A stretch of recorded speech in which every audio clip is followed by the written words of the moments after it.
Hello, I'm Richard Perry with Chief Automotive. Today we're going to talk about the proper usage of the Multimig 190. The Multimig 190 is a very simple system to use. It gives you three basic functions. One, it gives you the knob that adjusts to change the wire speed.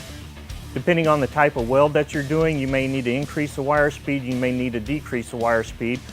The knob on the bottom right changes the heat temperature.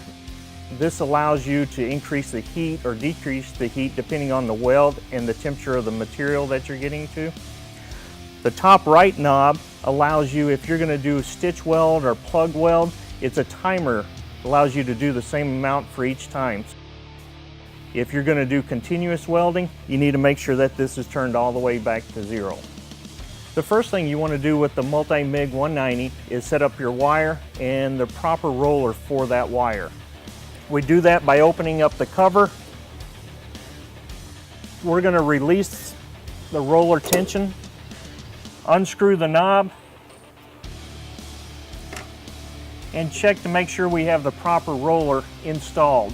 This is a 0.9mm wire that we're going to install, so we want to make sure that we use the proper side going to the inside of the roller.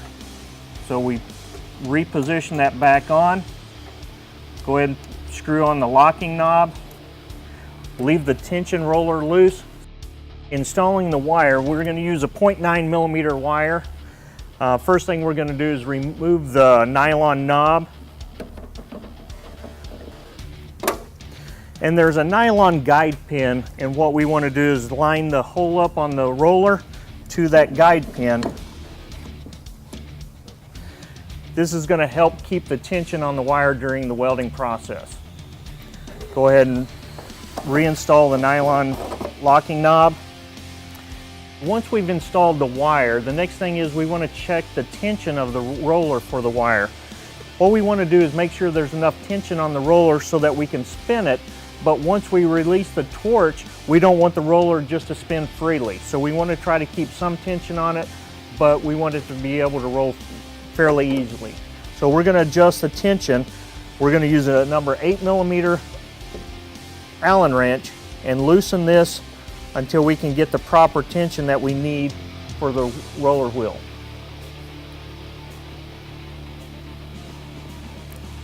That should be about the right tension. Okay, installation of the welding torch. We want to first take the end and remove the nylon protective thread cap from that end. And we're going to set this up. We're going to line the points up and then thread the torch in. Make sure it's nice and tight.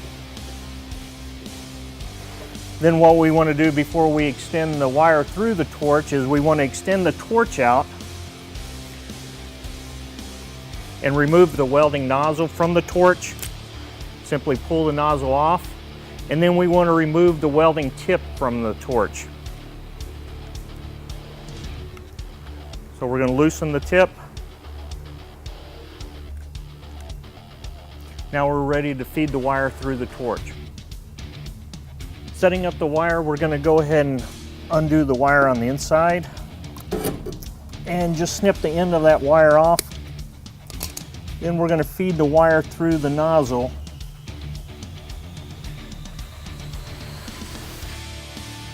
up to our roller and into the torch nozzle. Once we feed the wire through, we're going to go ahead and depress the tension roller, set the guide, and for the wire tension, we normally set this for steel wire, probably around 2 to 3, so we can adjust this up or down to make the correct tension on the wire, so as we run the torch, there's plenty of tension here so that the roller is going to push the wire through the torch properly. We're going to turn the power on to the unit. Then just simply squeeze the trigger and we can watch the roller, make sure it's rolling properly. We have the proper tension.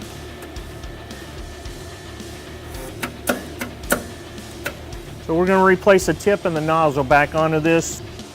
We're just going to snip the end of the wire, make a nice clean snip. Reinstall the welding tip. Then what we want to do is make sure that the contact tip, the welding tip, is nice and snug. We're going to replace the welding nozzle, slips back on.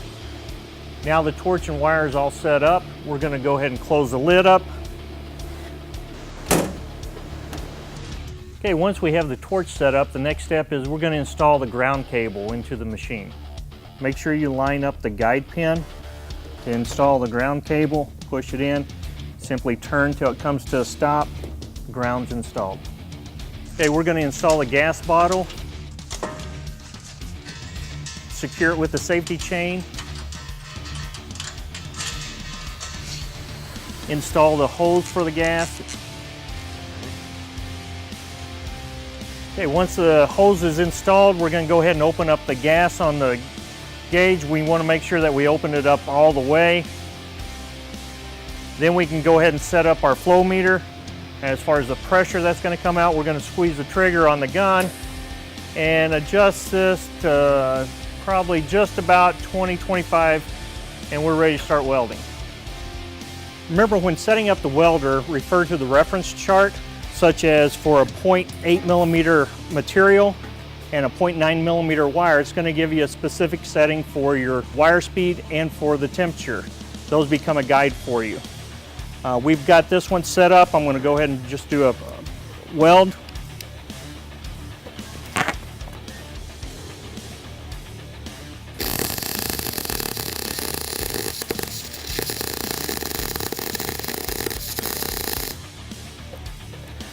With that weld, we're going to make a simple adjustment with the wire speed. So we're going to increase the wire speed by 0.5. All right, we're going to try this one more time and see how this one works.